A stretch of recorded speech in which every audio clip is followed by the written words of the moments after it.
What if the most horrifying prison in America didn't have bars, guards, or watchtowers? What if it looked like an ordinary barn, hidden deep in the woods, ignored for decades by almost everyone around it? According to the case material, what authorities uncovered was not just a story of isolation, but a system, one built on secrecy, control, and a deeply disturbing obsession with bloodline purity. Inside that world, generations were cut off from reality, taught to fear the outside, and trapped in a life they were never allowed to question. But this isn't just a shocking story about one hidden family. It's a case study in how abuse can hide behind privacy, how ideology can become a cage, and how silence can protect horrors for far too long. And the deeper you go, the darker it gets. Before we begin, if you enjoy deep dive documentaries like this, make sure to like, subscribe, and turn on notifications.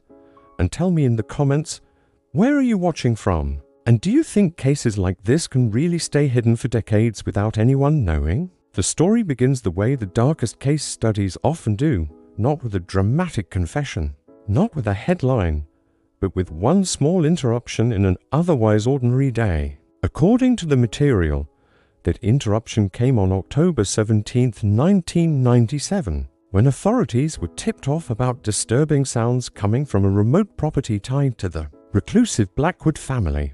On paper, it was just another rural address deep in the woods, far enough from town to disappear into rumor.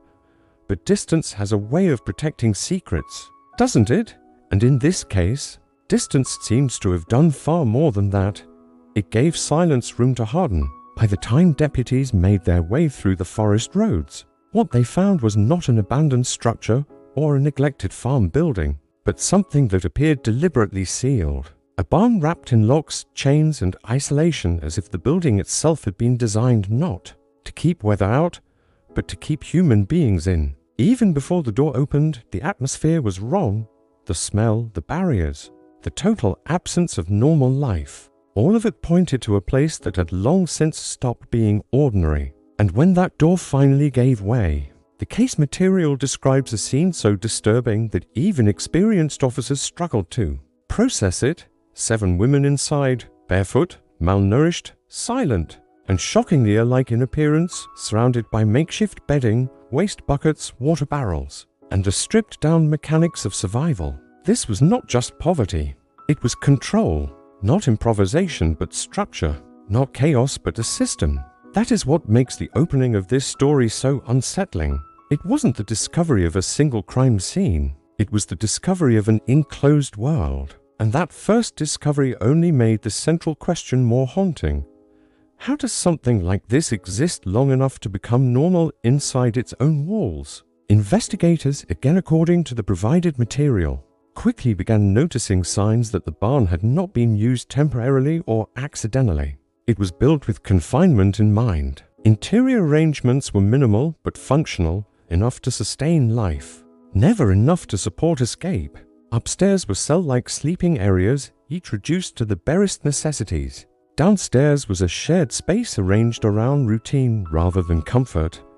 Outside, even the small patch of garden space appears less like freedom and more like controlled exposure. Just enough sky to keep the captives alive, not enough world to help them imagine leaving it. That detail matters, because in long-term captivity, the strongest walls are rarely just physical. They are mental. The material describes the women as eerily quiet, almost detached from the shock of rescue itself. And that may be one of the most chilling details in the entire case.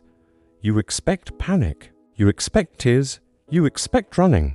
But what happens when someone has been isolated so completely that rescue does not even register as rescue? What happens when the outside world has been turned into a myth, a threat, a poisoned idea, repeated for so many years that the prison begins to feel like the only safe geography left? That is where this case stops being just a crime story and starts becoming something even more disturbing, a study in total conditioning. The barn was not merely a locked building.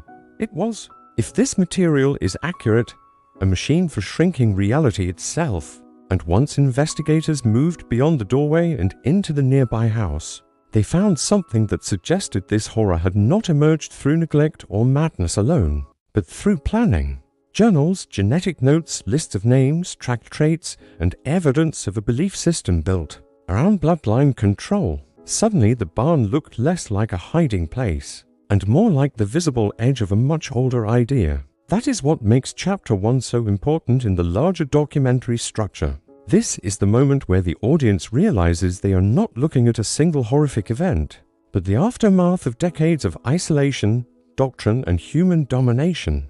The provided material frames Jeremiah Blackwood not simply as a violent patriarch, but as a man who appears to have understood exactly what he was building, a sealed-off environment where reproduction, obedience, and identity could all be controlled without interruption. That shift changes everything, because once a case stops being accidental and starts looking engineered, every object in the scene takes on a different meaning. The bowls are not just bowls. The straw mats are not just bedding. The locks are not just security. They become parts of a design. And the women inside are no longer just victims of one act, but survivors of a worldview. That is the real cliff edge at the end of this opening chapter. The door has been opened, yes, but the mystery has only widened. Who built this system? How far back did it go? How many people knew something was wrong and chose not to look too closely? In quiet places, people often confuse privacy with innocence. They assume that because something is hidden, it is harmless. But some secrets do not stay buried because they are invisible. They stay buried because everyone nearby learns, slowly and conveniently, to stop asking questions.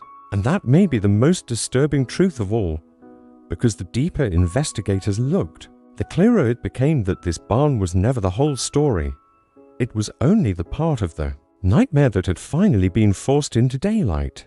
Long before the barn became the center of the horror, the isolation had already begun to harden into a family identity. According to the case material, the Blackwood story appears to start in 1931, in the middle of the Great Depression, when Elijah Blackwood bought a remote stretch of forest land in Oregon for a suspiciously low price after the previous owner had reportedly murdered his family there and taken his own life. That detail matters not because it proves anything supernatural, but because it tells you exactly what kind of place this was: unwanted, remote, and easy to disappear into. For Elijah, the property seems to have offered something more powerful than shelter. It offered distance from government, from scrutiny, from neighbors, from anyone who might ask questions later. At first, the withdrawal was gradual. The children were briefly enrolled in school, but by 1933 they were pulled out. Town visits became rare and purely transactional. Bulk food, fuel, seeds, ammunition, then straight back into the woods. Even then, warning signs were already visible. The school principal's notes reportedly described the children as polite but detached, while a local shopkeeper remembered that the children never left the car, and that Elijah's wife looked frightened, and yet nothing happened. That is often how stories like this grow, isn't it? Not in one dramatic leap, but in a long series of moments where people notice something is wrong and then quietly decide not to push any further. In a small town, silence can become its own kind of fence, and by the time the Blackwoods had been living that way for a few years, that fence was already doing its job. The real turning point, if the source material is accurate, came in 1943. During World War II, military officers reportedly came to the property to discuss drafting Elijah's sons, and Elijah met them at the gate with a shotgun and a declaration that no Blackwood would die for a government that only remembered them when it needed bodies. The remarkable part is not just the confrontation, it is what followed. Apparently, no one came back, whether out of fear, neglect, or bureaucratic indifference. The state simply receded, and the family learned a lesson that would define the generations after them. Push hard enough, isolate completely enough, and the outside world may eventually leave you alone. That seems to be the moment when simple reclusiveness turned into ideology. The material describes outsiders as being recast inside the family worldview as corrupt, diseased, and dangerous, while family preservation began to take on a darker and more obsessive meaning. Harold Blackwood, Elijah's son, carried that worldview into the 1950s and seems to have narrowed the circle even further. by marrying his second cousin, Rebecca, who was scarcely seen by anyone in town. Then the pattern tightened again. Letters from her family stopped. Births happened at home without medical care. Several children reportedly died, and those deaths were reduced in Harold's words to natural defects, as though tragedy itself had become routine. Then comes the line in the notebook, cold, clinical and chilling in its simplicity. Rebecca is too weak for more children, but we don't need strangers. Our blood is strong without mixing. That single sentence changes the tone of everything that came before it. This was no longer just suspicion of outsiders. It was the early language of a closed bloodline. Doctrine, the point where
by the time Jeremiah Blackwood took control of the property, the family was already living inside a long tradition of fear, withdrawal and suspicion. But according to the case material, Jeremiah did something more dangerous than simply continue that legacy. He organized it. He gave it language. He gave it rules. And once a belief system has rules, it becomes much harder to challenge from the inside. The source describes journals hidden beneath the floorboards of the main house, carefully wrapped, dated and filled with charts, trait notes, pairings, and obsessive observations. That detail is chilling because it suggests this was not random cruelty or impulsive abuse. It was deliberate, almost bureaucratic. Jeremiah appears to have convinced himself that the outside world was genetically and morally contaminated, while his own bloodline needed to be protected, refined, and controlled. Listen to how dangerous that sounds when stripped of emotion. Protect, refine, control. Those are the words people use when they stop seeing human beings as human beings. The material even describes his notes in clinical fragments, things like cheekbone persistence and eye color dominance, as though he were documenting livestock instead of lives. That is the shift this chapter has to capture. Jeremiah was not merely a recluse with power. He was, in the logic of the source material, a man who transformed family into theory, theory into doctrine, and doctrine into a machine of captivity. What made that doctrine even more powerful was the way he fused borrowed science with distorted religion. According to the same source, investigators found early eugenics texts, animal husbandry manuals, and works on genetics in his locked study, many apparently annotated in the margins with lines about purity, lineage, and divine perfection. That combination is what makes the ideology feel so disturbingly durable, because Jeremiah did not seem to present his system as mere personal preference. He framed it as truth, scientific truth, sacred truth, inherited truth, and once people are raised to believe that obedience is holiness, and bloodline is destiny, resistance becomes more than dangerous, it becomes unthinkable. The material even states that he rewrote religious doctrine itself, inserting his own bloodline-centered verses into an altered Bible, including one passage claiming that the seed of Adam must remain unspoiled. That matters because it reveals the mechanics of control. He was not just blocking doors. He was redefining morality. He was telling the people under his authority that confinement was protection, that reproduction was duty, and that suffering was part of some higher design. In other words, the prison did not begin with chains. It began with meaning, and that may be the darkest part of all. Physical force can trap the body, yes, but ideology traps interpretation. It teaches victims to describe abuse in the language of purpose. It teaches them to see domination as order. By the mid-1980s, according to the text, Jeremiah had refined this worldview into a generational blueprint. Girls moved into the barn at puberty, pregnancies logged methodically, births treated like outputs, deaths dismissed as corrections, and perceived weakened traits used to rank who would be prioritized or ignored. That is not family life. That is systematized dehumanization wearing the mask of destiny. And once you understand that system, the rest of the case begins to look different. The barn was not just a place where the ideology happened to play out. It was the ideology made physical. Every lock, every routine, every withheld piece of knowledge, every recorded birth was part of the same closed worldview. The source makes that especially clear in how Jeremiah is described. Not as someone who thought he was doing evil, but as someone who believed he was preserving a future. That is what makes him so chilling in documentary terms. The most dangerous captors are often the ones who no longer think of themselves as captors at all. They think of themselves as guardians, architects, even saviors. And according to the material, Jeremiah's obsession narrowed down to visual and hereditary markers he wrongly treated as signs of success, including fixation on traits like heterochromia, which he appears to have interpreted as evidence of uniqueness or purity rather than warning signs of severe genetic risk. The result, as the source bluntly suggests, was not a family but a factory, a generational system driven by ideology and captivity instead of care or kinship. There is a line in the material that captures the emotional truth of this better than any analysis. There was no love in the journals, only metrics. That is the heart of chapter 3. Once measurement replaces relationship, once lineage matters more than life, once bodies become vessels instead of people, the moral collapse is already complete. And that is where the story turns even darker, because after the belief system comes the place designed to enforce it every day, hour after hour, year after year. The doctrine was built in the notebooks, but in the next chapter, we step inside the structure, where the doctrine was lived. From the outside, the barn looked almost ordinary, weathered wood, a sagging roof line, the kind of rural structure most people would pass without a second glance. But according to the source material, inside it was something else entirely. A sealed environment built around routine, restriction, and control. There was no electricity, no plumbing, no clocks, no normal measure of time except the narrow slits of daylight that pushed through the roof each morning. The women, the text says, learned to track time by watching those beams move across the floor. And Sarah, the eldest, had even scratched tally marks into her bunk post to count the days since she was first locked. Inside at 15. That detail is haunting because it tells you everything about the world they were forced to inhabit. When people are denied calendars, denied windows, denied any connection to ordinary life, they begin building time out of scraps. Daily life followed what the source calls a strict, almost ritualistic routine. Waking at sunrise, cooking over a wood stove with potatoes, carrots or bread dough delivered the night before, cleaning the space, stitching clothing from rough linens, and tending a small patch of garden just beyond the back wall. Each woman had a tiny upstairs space described almost like a cell, no bigger than a closet. furnished with little more than a straw mat, a metal bowl, and a bucket. Downstairs was communal, but not free, functional, but never humane. Everything needed for survival was present. Nothing needed for escape was allowed. That is what makes the design so chilling. It wasn't simply neglect. It appears, in the language of the material, to have been engineered deprivation, enough life to continue, never enough life to expand. And yet, even inside the controlled environment, the women did what human beings so often do in impossible conditions. They made fragments of culture out of almost nothing. The source says there was no music, no games, and no real library beyond a heavily edited Bible and a few manuals on sewing and home remedies. Imagine that for a moment.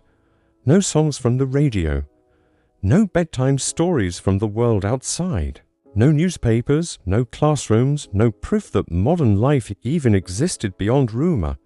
And still, somehow, they formed what the text describes as a makeshift community. They developed whispered codes and rituals. They taught each other what little they could.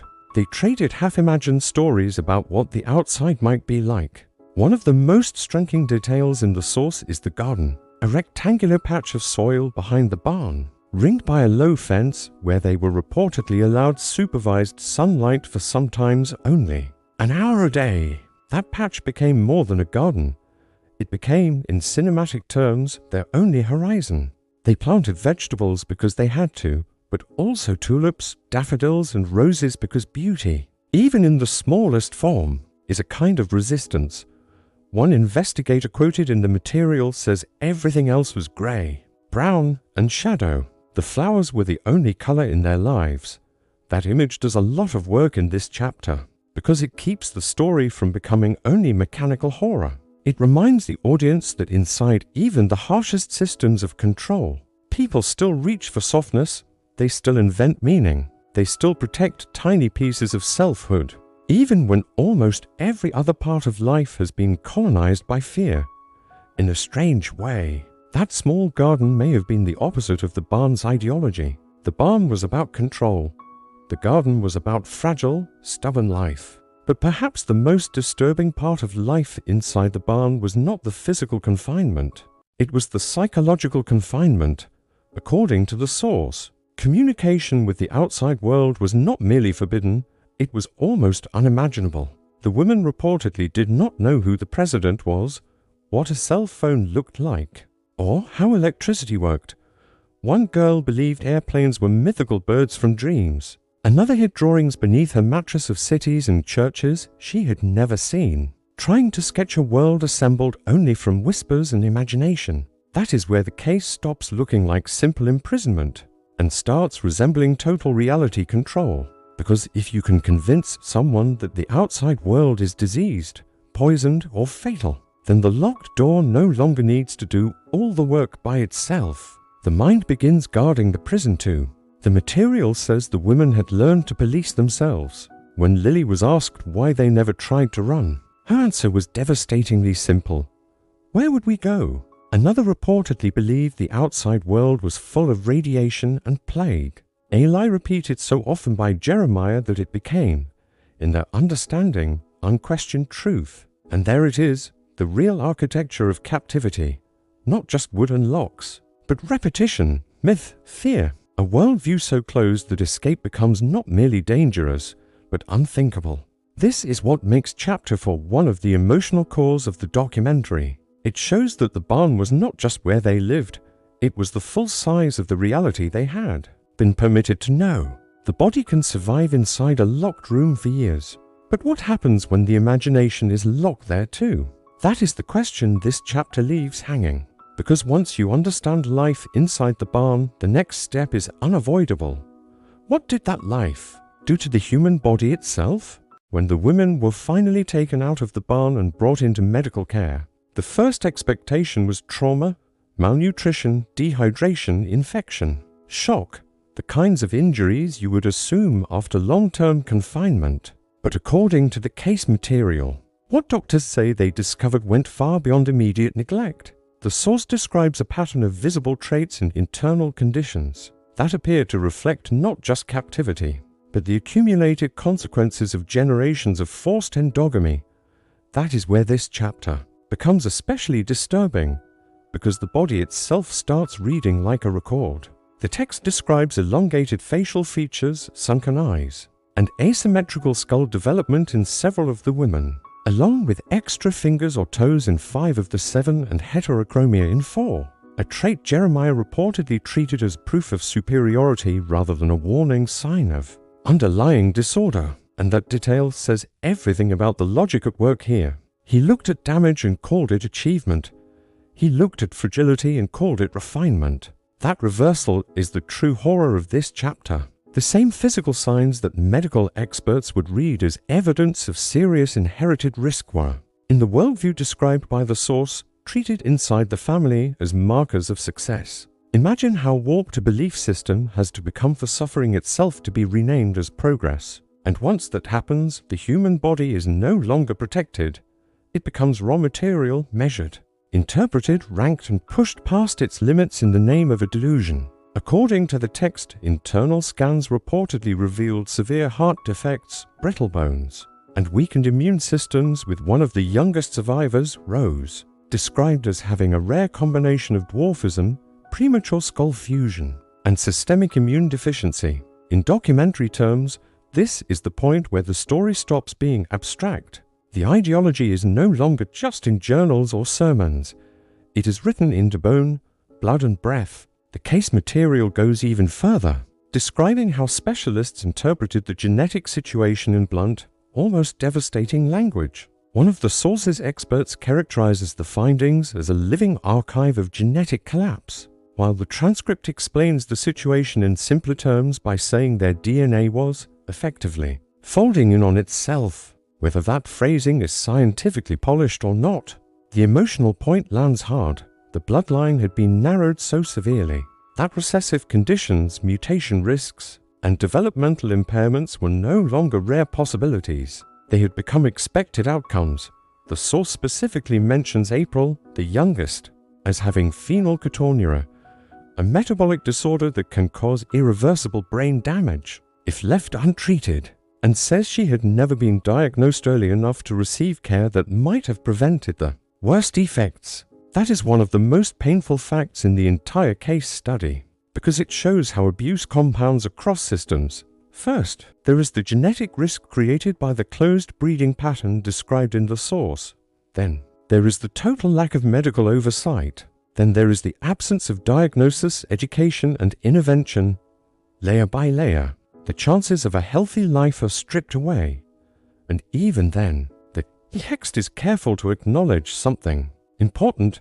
Doctors could not always cleanly separate inherited causes from environmental deprivation. Neuropsychologists reportedly found that 5 of the women showed varying degrees of intellectual disability.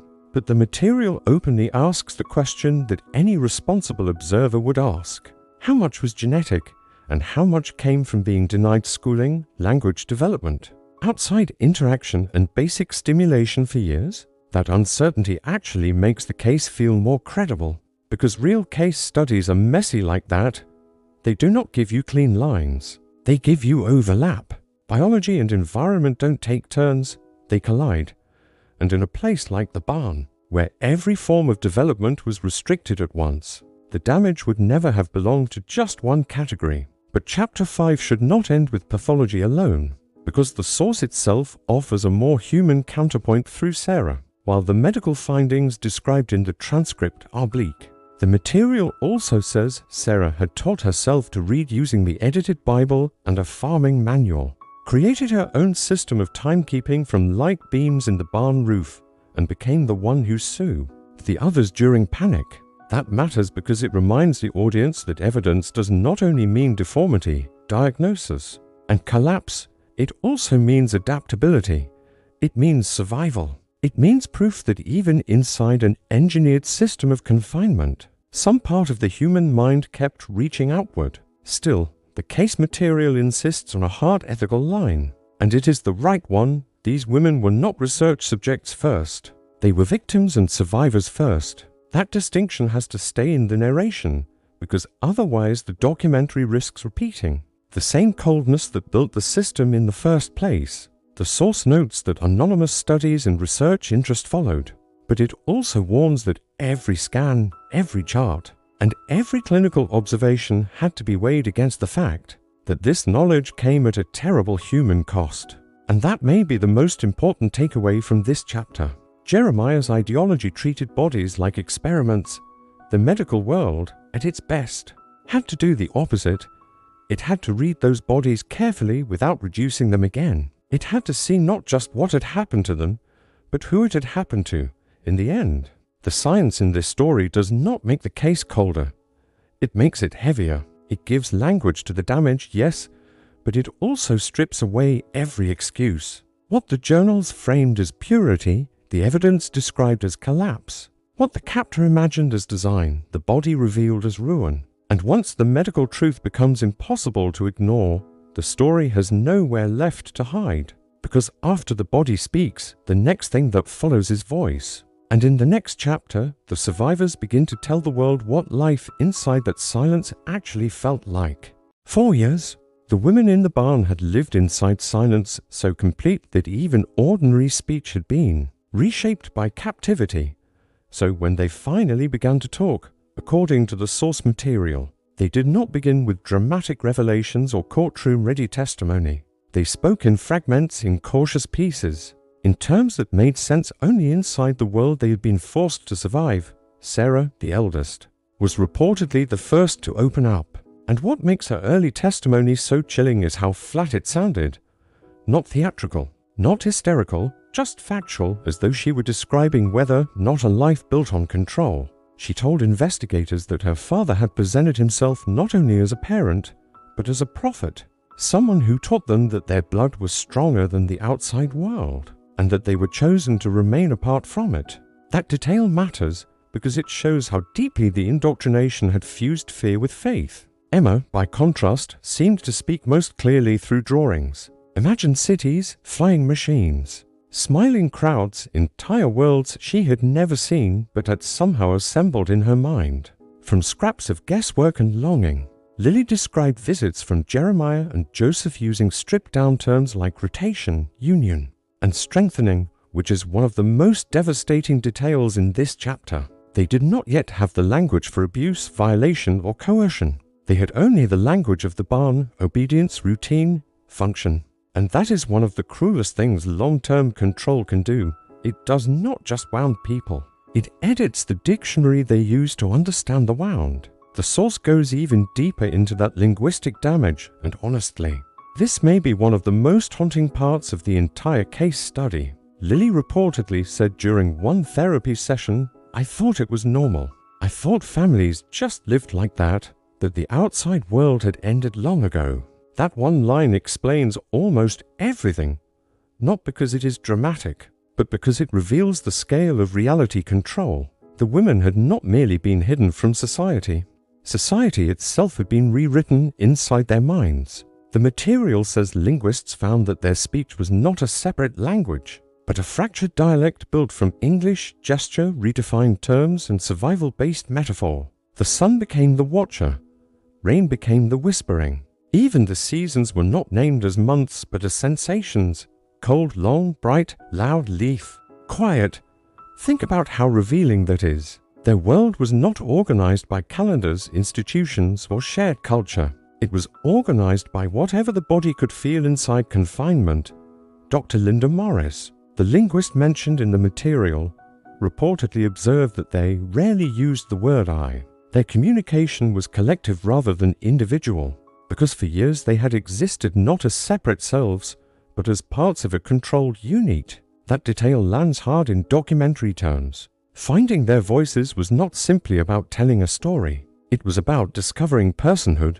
It was about learning that memory could belong to an individual, that pain could be named, that a sentence could begin with I and not be punished for it. And for some of them, the source suggests, that process was more terrifying than silence itself, because silence, as terrible as it was, had at least been familiar.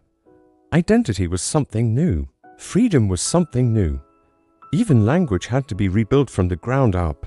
But Chapter 6 cannot end only with loss.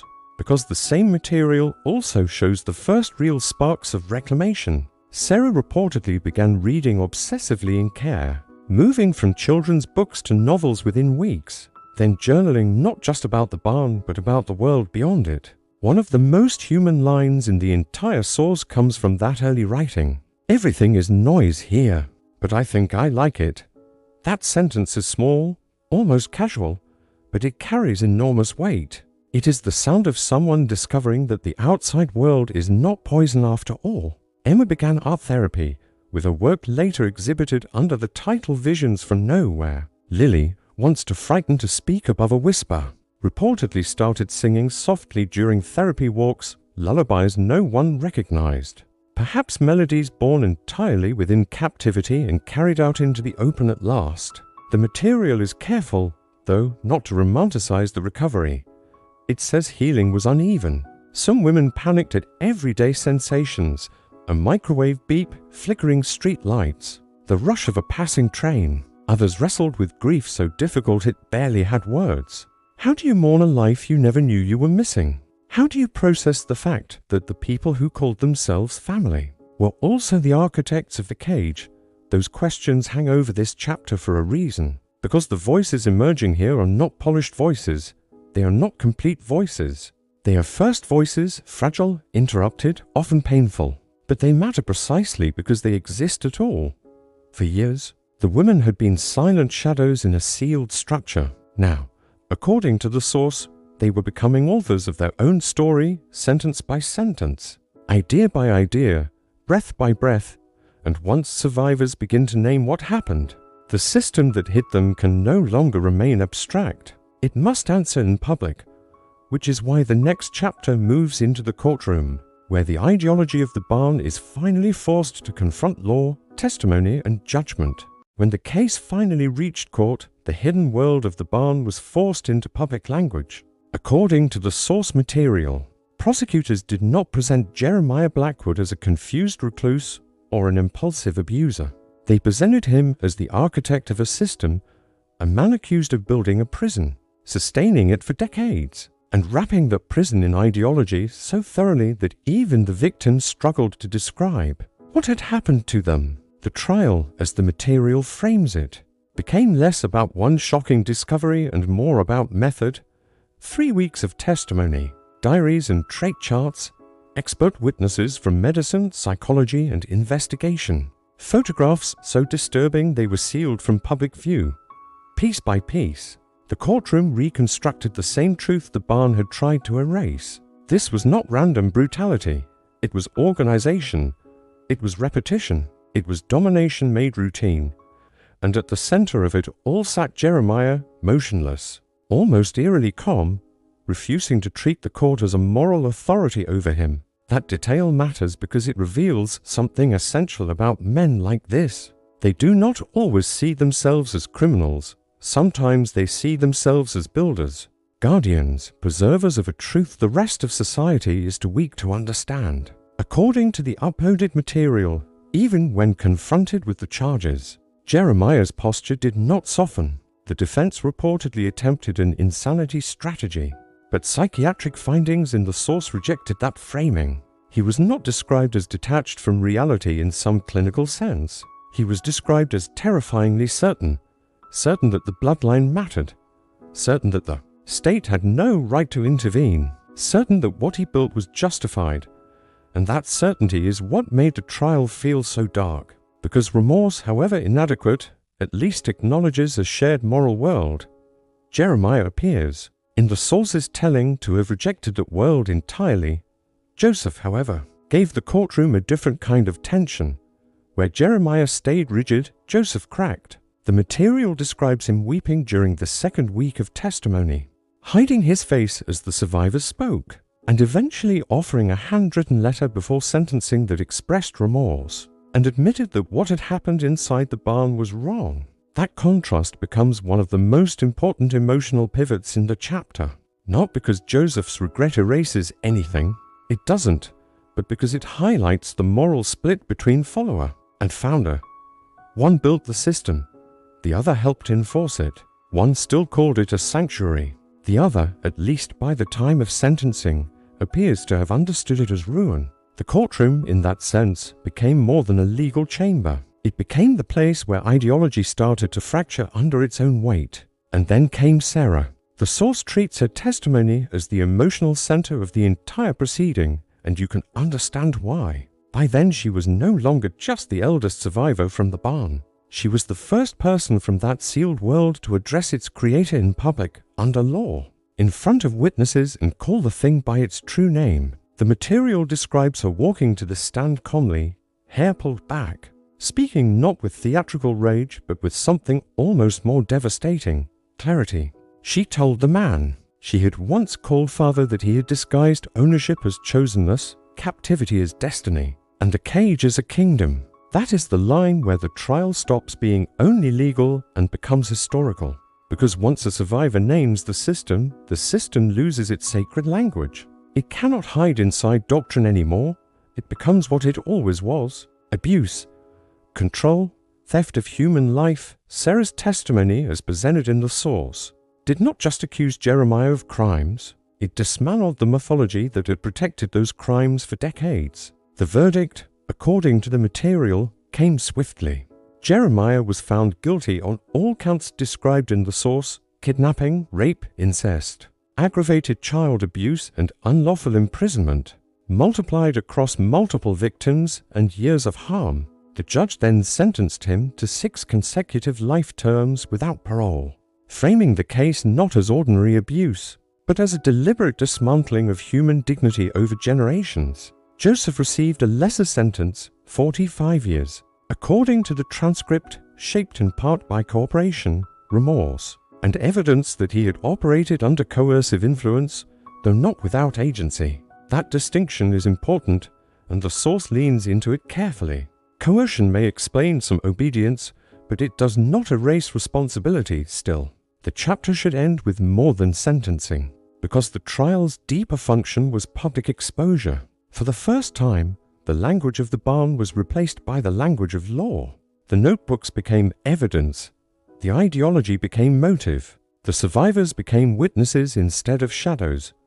And that is what gives this chapter its weight. Courtrooms cannot undo years of captivity. They cannot return stolen childhoods, heal genetic damage, or erase the fact that a locked structure stood for years while the outside world looked away. But they can do one thing that matters profoundly. They can strip false sanctity from cruelty. Jeremiah's final stance in the source is chilling precisely because he still insisted. Something valuable had been destroyed. Yet by the end of the trial, their claim had no shelter left. Public had seen enough. The law had heard enough. The mythology was over. What remained was the harder task that comes after judgment, teaching survivors how to live in a world they had been trained to fear, and helping them build identities that belonged to them instead of to the man who tried to script their lives. That is where the story turns next, not to punishment, but to reintegration, not to the cage, but to the bewildering, fragile first steps beyond it. The day after the verdict, the survivors were moved to a private rehabilitation facility in Portland, and according to the source material, that transfer marked the true beginning of their second life. Not freedom in the cinematic sense, not instant relief, something slower, stranger, and in many ways more difficult, reintegration into a world they had never actually known. The source describes the first days there in painfully ordinary details, and that is exactly what makes them so powerful. Real beds, clean sheets, warm baths, lamps, elevators, televisions. Objects most people stop noticing by childhood became, for these women, the architecture of a foreign planet. One woman panicked at the sound of a microwave beeping. Another reportedly broke down in front of a full-length mirror after seeing her own reflection clearly, apparently recognizing for the first time how closely she resembled her mother. The lead psychologist in the transcript compares them to time travelers, not just from another place but from another era. And that comparison works because it captures the scale of dislocation. They were not simply recovering from trauma. They were being introduced to modern life itself. That distinction matters. Recovery here was not just emotional repair. It was basic orientation to reality. How do you use a light switch without flinching? How do you trust that hot water will keep running? How do you sleep in a room where the door opens from the inside and not spend the whole night waiting for someone to lock it again? Those are the quiet questions that give this chapter its shape, because after years of learning how to survive captivity, they now had to learn how to survive freedom. The rehabilitation plan, according to the material, became known as the Blackwood Protocol, a multi-year program combining medical treatment, psychological therapy, education, and basic life skills training. And what stands out most in the transcript is how absolutely nothing was assumed. They were taught what money was, how public transportation worked, how to buy clothes, how to cross a street safely. Even that detail feels staggering when you stop and sit with it. Crossing a street, one of the simplest acts in modern life, reportedly required weeks of instruction.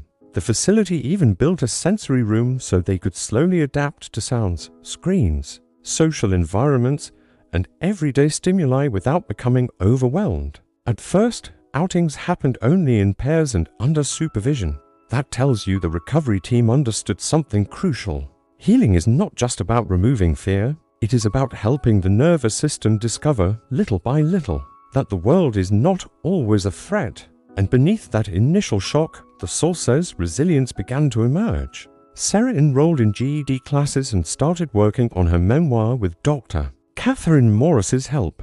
Emma took art classes and sold one of her drawings for the first time. A social worker in the material uses a beautiful metaphor, saying they were not helpless, only unformed, like seedlings growing in hard soil that finally began to bloom once they reached sunlight. That image is worth holding onto because it keeps this chapter human. These women were not empty vessels waiting to be fixed. They were people with capacities that had been buried, starved, and delayed. Given space, structure, and care, those capacities began to surface. But the transcript is equally clear that healing did not move evenly for everyone. Rose and April, both medically fragile, remained under full-time supervision. Lily struggled with night terrors and dissociation. Several women wrestled with deep identity confusion, unsure how to live outside the singular role they had always been assigned. And maybe the most heartbreaking part of this chapter lies in the questions they asked. According to the source, therapy sessions were filled with basic, astonishing, deeply human questions. What is school? Can people own a sky? Why do strangers smile at us? Then comes the line that lands like a blade, April asking, if we didn't know it was wrong, were we still bad?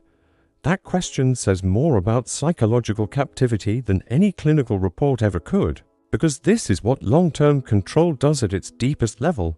It doesn't just create fear, it creates misplaced guilt. It makes survivors feel responsible for the world they were trapped inside. The material says that, slowly, shame began to give way to understanding. They were not broken. They had been shaped by someone else's hands. And for the first time, they now had the chance to reshape themselves. That is the emotional truth this chapter has to end on. Not triumph, exactly. Not a clean transformation montage. Something more believable and more powerful. The first uneven steps towards selfhood. Sarah writing. Emma drawing. Lily singing softly during therapy walks.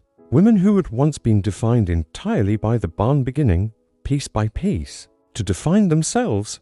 Freedom, in the source's telling, did not arrive as a single unlocked moment. It arrived as repetition in a new direction, a lesson, a choice, a book, a bus ride, a mirror.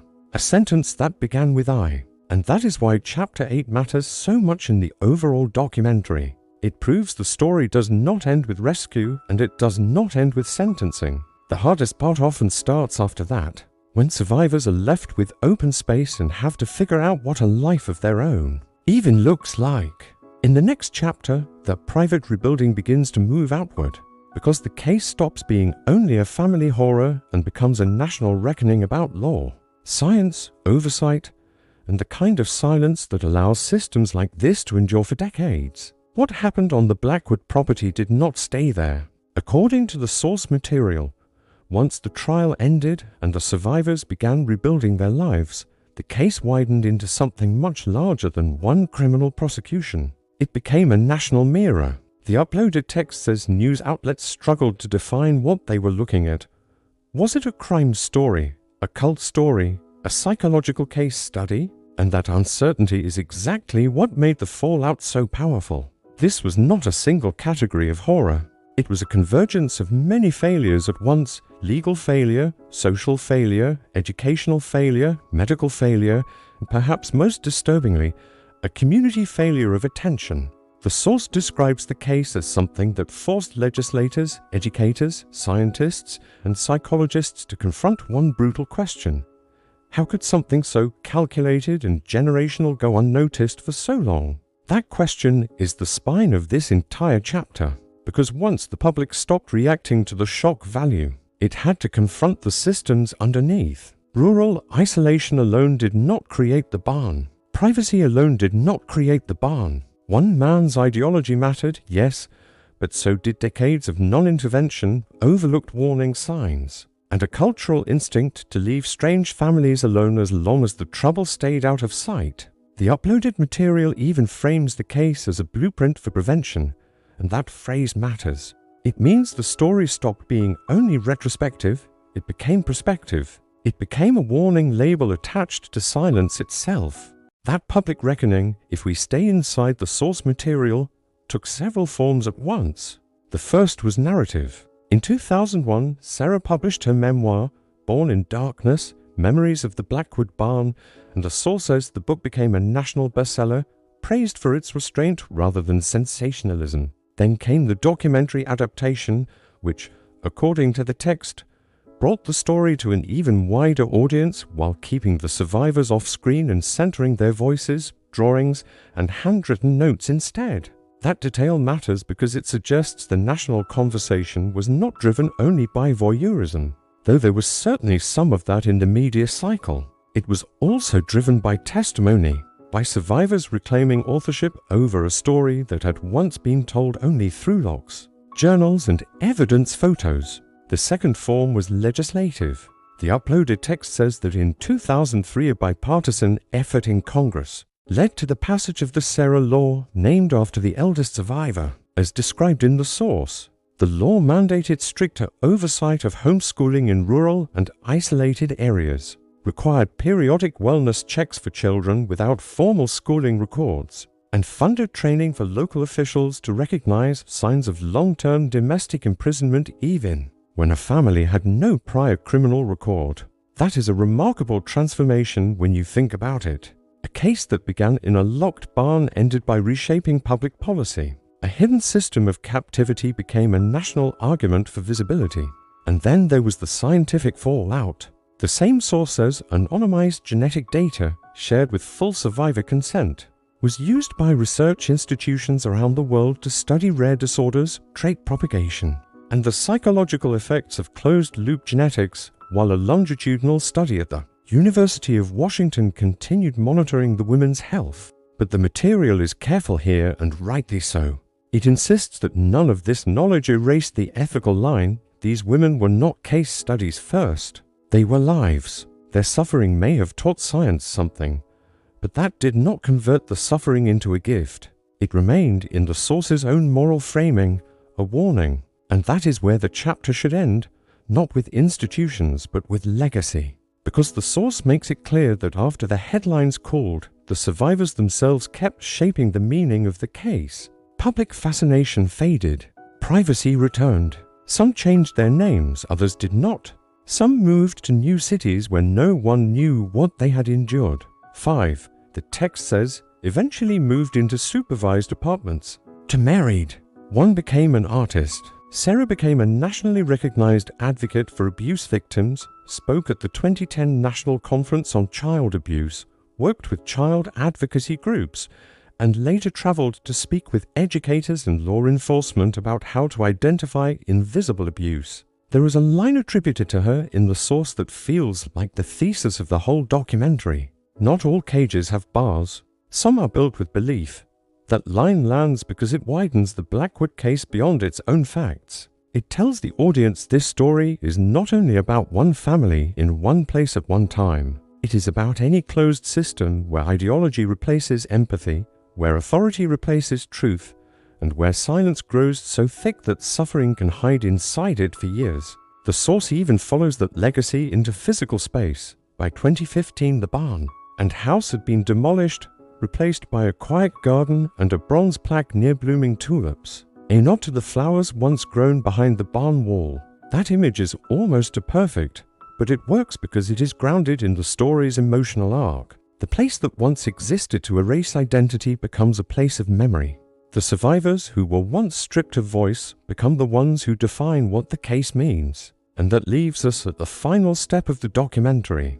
Because after the trial, after the science, after the policy, after the national reckoning, one question still remains.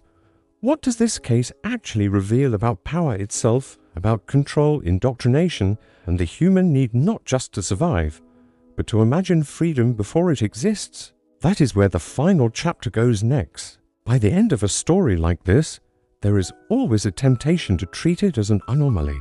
A nightmare so extreme that it can be safely locked away in the category of the unbelievable. But according to the source material, the Blackwood case refuses the kind of comforting distance. Yes, the barn was extreme. Yes, the ideology described in the journals was grotesque. Yes, the suffering was unusually concentrated and unusually hidden. But the deeper lesson of the case is not that one family was uniquely monstrous. It is that human control, when left unchecked, often follows recognizable steps. First, isolate, then redefine truth, then assign roles, then make obedience feel moral, then make resistance feel dangerous, selfish, or even sinful. That pattern can exist in many forms, not just in a locked barn in the woods. The source itself points toward this by insisting that the structure Jeremiah created was not held together by force alone. It was held together by belief, by repetition, by a complete rearranging of reality.